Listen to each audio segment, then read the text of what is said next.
este é o CNN Money, o podcast que te ajuda a tomar as melhores decisões. Vamos juntos nesta quinta-feira, dia 20 de outubro. Eu, Priscila Yasbeck, na companhia de vocês, para trazer as principais informações da economia no Brasil e no mundo.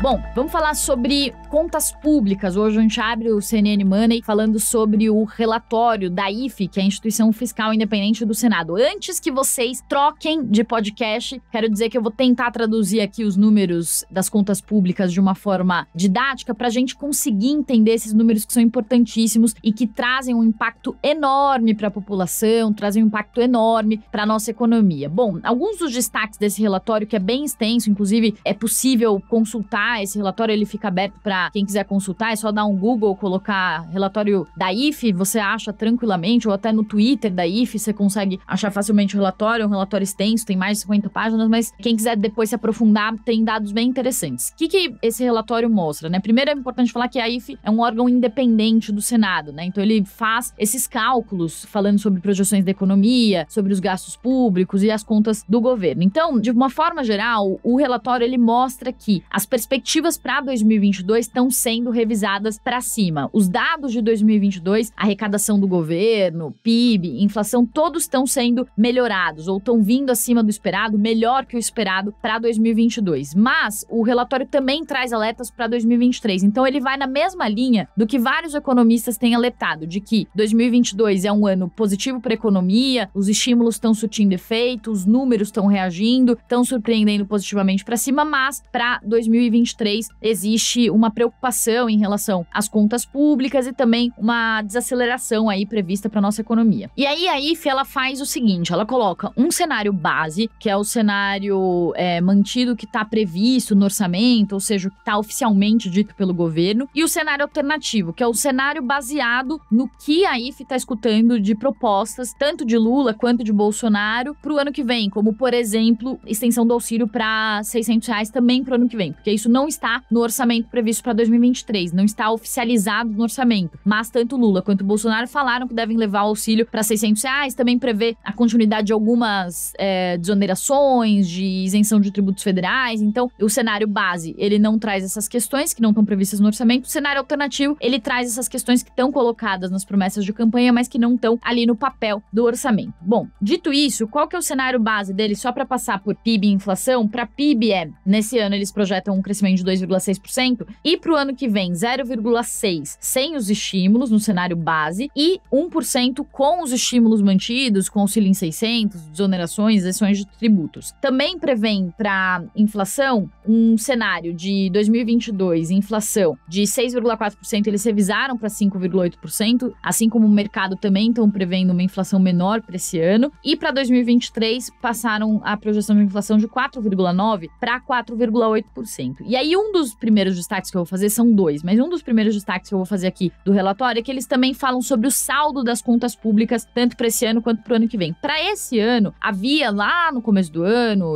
foi definida aquela meta de déficit de 170 bilhões de reais. Então, o governo poderia, no limite, conforme foi estipulado nas suas regras fiscais, ficar com um saldo negativo das contas públicas de 170 bilhões de reais. Essa meta colocada pelo governo, ela vai ser superada em muito, porque a gente vai ter um superávit, a gente vai ter um saldo positivo das contas públicas. E aí a IFE coloca que nesse ano a gente deve ter um superávit de cerca de 51 bilhões de reais. Então, em vez de um saldo negativo de 170 bi, um saldo positivo de 51 bi que vem por causa de aumento da arrecadação, por causa de commodities que ajudaram, a inflação subiu também, então os impostos eles são arrecadados em cima dos preços, então quando os preços sobem, os impostos também sobem, a arrecadação também aumenta. Teve também efeito de aquecimento da atividade econômica, com reabertura plena das atividades, tudo isso ajudou a nossa arrecadação a ser maior, então uma previsão de um superávit de 1,1% do PIB ou desses 51 bilhões de reais reais, um resultado positivo para as contas públicas nesse ano. Para 2023, a IFE já coloca uma incerteza muito grande. O que eles dizem? Que no cenário base, sem extensão dos estímulos, sem extensão do auxílio em R$600, existe uma previsão de um superávit, um saldo positivo de 4,5 bi de reais, o que equivale a 0% do PIB. No cenário alternativo, que é aquele que eu falei que tem extensão do auxílio emergencial em R$600 e outros estímulos, a previsão é de um déficit de 103 bilhões de reais ou de menos 1% do PIB. Então, o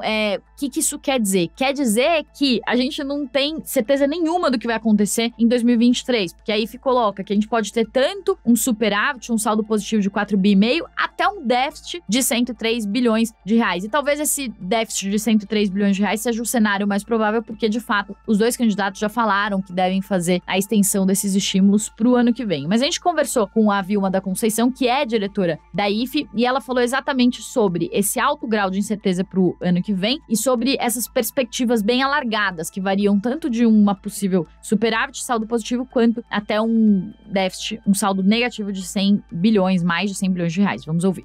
Quando a gente observa a projeção do teto de gastos e a projeção das despesas primárias totais, a gente tem essas diferenças, né? Então, quando a gente olha a projeção do governo para as despesas primárias totais, a gente vê um incremento de 100 bilhões de reais em relação ao que estava na lei orçamentária anual. Só que quando a gente olha somente as despesas sujeitas à regra do teto de gastos, vale dizer que esse teto de gastos já é um teto modificado, né, dado a emenda constitucional 123 dos precatórios, que foi aprovada no final do ano passado, a gente tem dificuldade, né, a gente observa o governo com dificuldades para endereçar, dadas as necessidades de gasto dele, esse teto até o final do ano. Então, a gente observa, né, assim como a gente observa nas despesas primárias totais, um incremento de 100 bilhões de reais, quando a gente vai para as despesas somente sujeitas ao teto de gastos, a cada bimestre o governo tem apontado a necessidade de realizar bloqueios, de realizar ajustes no orçamento, né? Então, a gente tem essa diferença. Em um lado, você tem essa limitação, a gente enxerga essa limitação no teto de gastos, mas, por outro lado,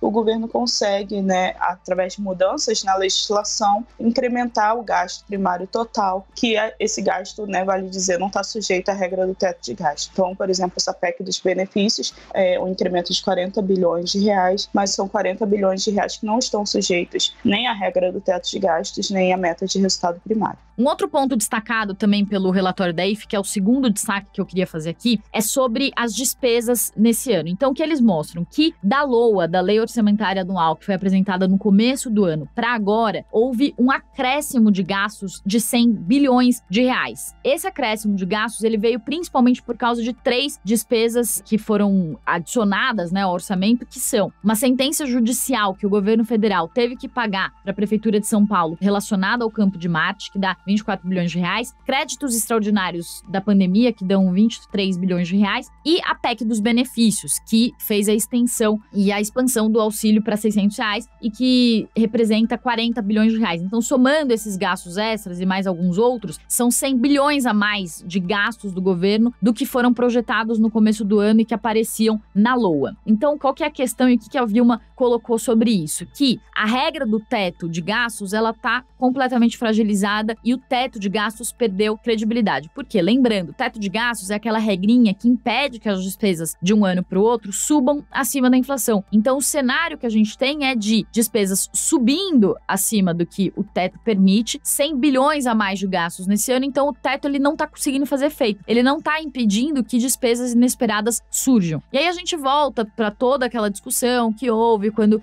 se falou da PEC dos benefícios, né, de mexer na Constituição para conseguir fugir da regra do teto de gastos e fazer a extensão desses benefícios e tudo. Então, o que fica dessa questão da fragilidade do teto de gastos é o seguinte: como o teto ele não está sendo respeitado, isso gera um aumento da percepção de risco do país. Ou seja, tinha uma regra que evitava que o país gastasse mais do que aquela regra permitia, do que o aumento da inflação. Essa regra não está sendo respeitada, a Constituição é mexida para que novos gastos sejam estejam incorporados. E aí o que fica, apesar de um estímulo forte para a economia, esse é o lado positivo, e dinheiro injetado para a população que mais precisa, e esse é todo o lado positivo, do lado das contas públicas aumenta a percepção de risco do país, e isso gera também um efeito sobre o dólar e pode gerar um efeito também sobre a inflação. É por isso que quando a gente olha o cenário para o ano que vem, a IFE projeta que nesse cenário de extensão dos estímulos, o país vai crescer em vez de 0,6%, 1%, cresce mais. Também prevê que ali, segurando algumas isenções de tributos, alguns impostos,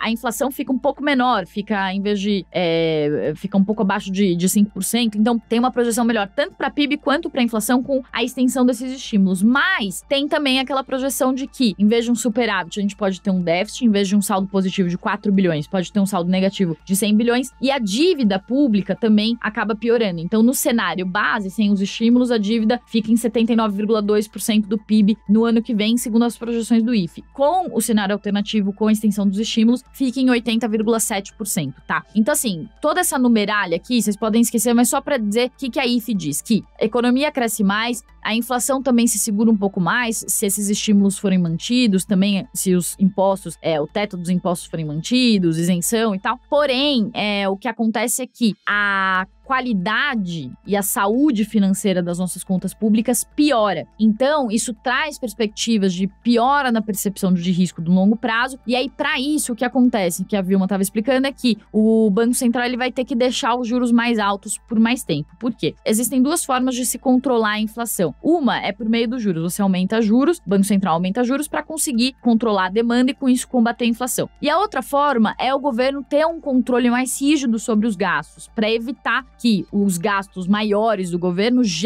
coloquem mais dinheiro, né, gerem mais demanda na economia, e aí isso gere mais inflação. Então, se o lado fiscal, ou seja, se o lado das contas públicas não está sendo controlado, o Banco Central acaba tendo que lutar sozinho contra a inflação, e é por isso que há uma perspectiva também de juros maiores nesse cenário alternativo. E aí a Dilma estava falando que a taxa Selic pode até ficar em 12% em vez de cair para 11%, 10% no ano que vem, num cenário em que os gastos aumentam de fato e há um déficit nas contas públicas. Então, esse é o lado ruim, né? É o ônus desses estímulos mantidos. Por outro lado, essa é uma discussão muito profunda que acontece na economia, porque antes da pandemia, antes da crise de 2008, havia uma leitura dos economistas, principalmente os mais fiscalistas, que são aqueles que prezam mais pela rigidez fiscal, também os liberais, que falam que o Estado não tem que interferir na economia, de que, o Estado não tem que interferir, porque se interferir, se gastar dinheiro, se colocar estímulo, dar benefício para a população, isso acaba gerando mais inflação e gera mais problemas para a economia. Mas o que se viu durante a pandemia foi que, sim, isso gerou a inflação, tanto que o resultado a gente está vendo agora de todos esses estímulos, mas, por outro lado, também acaba gerando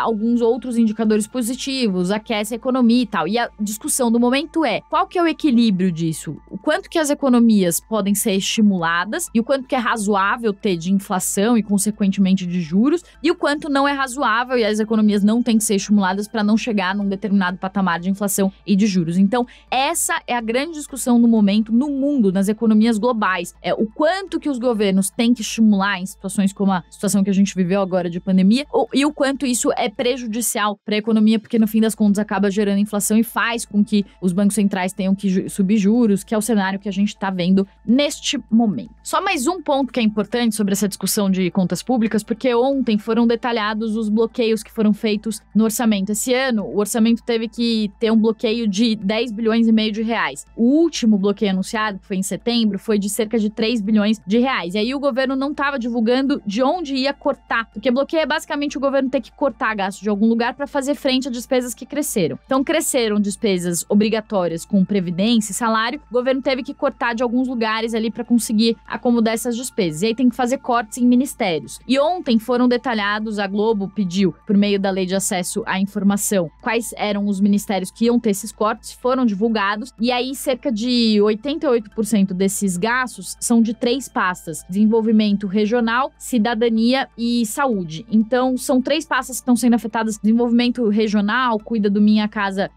Minha Vida, não, do novo agora é Casa Verde e Amarela. Saúde cuida, por exemplo, do Farmácia Popular e Cidadania cuida da operacionalização do Auxílio Brasil. Então a gente tem visto algumas reportagens relatando corte de verbas para o Farmácia Popular, também corte no orçamento para o Casa Verde e Amarela, em cerca de 93% para o ano que vem e tal. Então tudo isso faz parte desses bloqueios, que é mais uma questão técnica sobre orçamento, mas que mostra que isso acaba tendo um efeito na ponta para a população brasileira e para o cidadão brasileiro. Qual que é a discussão importante a ser feita dessa questão dos bloqueios? A questão de que as emendas parlamentares, que são aquele dinheiro que vai para políticos nos seus redutos eleitorais, elas ganharam espaço no orçamento. Então, esses cortes estão tendo que ser feitos nesses programas, por causa desses cortes nos ministérios, enquanto as emendas ganharam um volume muito grande no orçamento e nos últimos anos bateram as máximas, né, valores muito altos em relação ao que tinham antes. Se a gente pegar de 2017 para 2021, chegaram a subir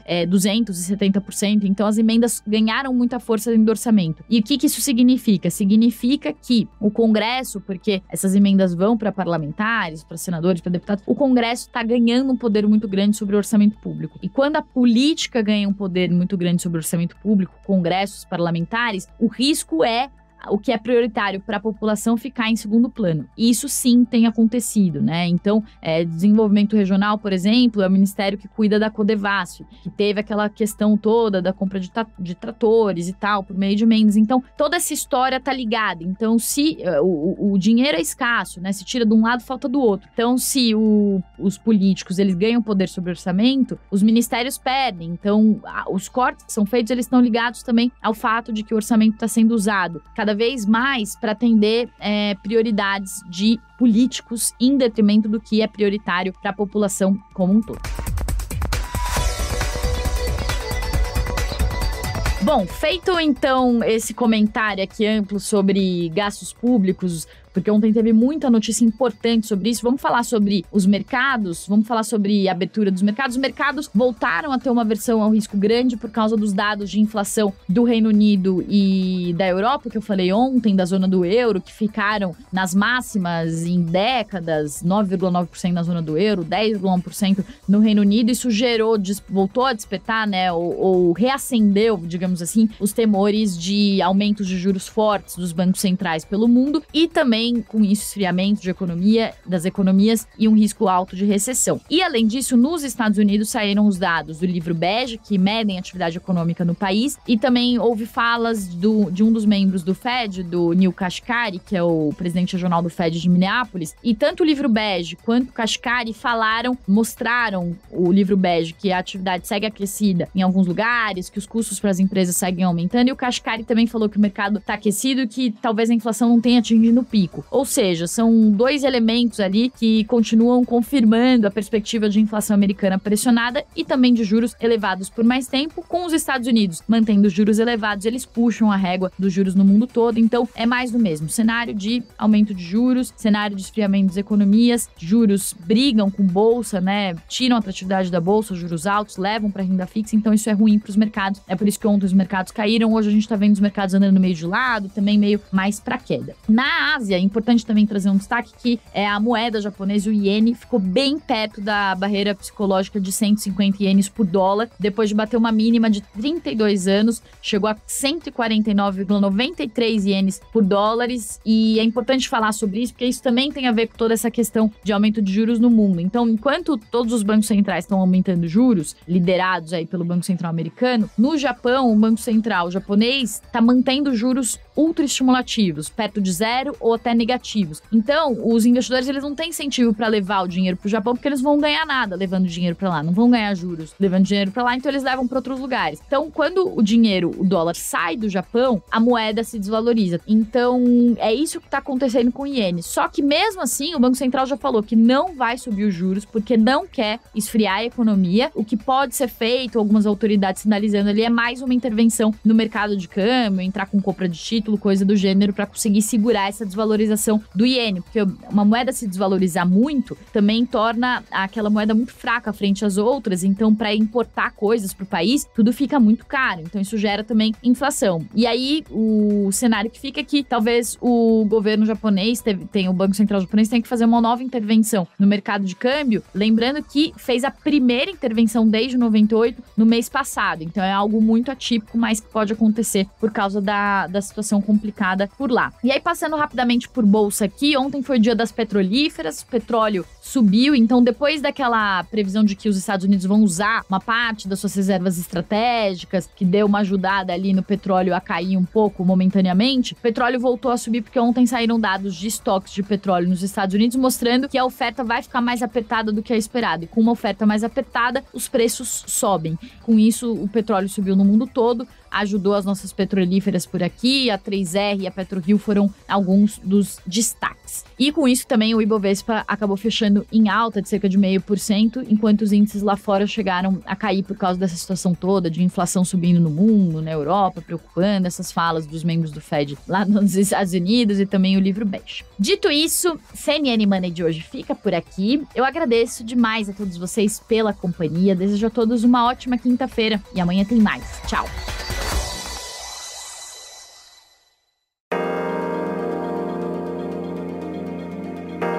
Com apresentação, pauta e coordenação editorial de Priscila Yasbeck, este podcast é produzido pela CNN Brasil com edição da Maremoto.